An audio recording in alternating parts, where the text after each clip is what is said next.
नमस्कार मंडळी, लग्नानंतर होईलच प्रेम या मालिकेच्या आजच्या पुढील भागात आपल्याला असं पाहायला मिळालं.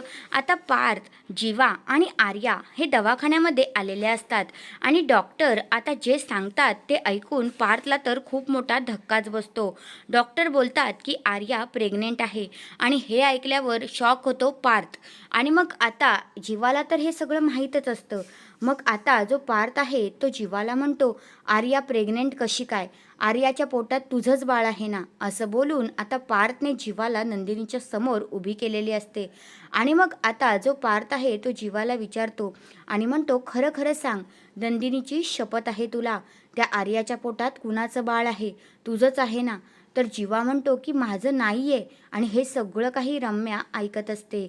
नंतर मग आता जीवा म्हणतो, आर्या प्रेग्नेंट आहे पण ते बाळ माझं नाही आहे. असं बोलल्यानंतर पार्थ म्हणतो की नंदिनीची शपथ घे तरच मी विश्वास ठेवेन. आता जीवा नक्की काय बोलणार हे पाहणं रंजक ठरणार आहे. तर हा आहे आजचा पुढील भाग. तुम्हाला कसा वाटला ते कमेंट करून नक्कीच सांगा.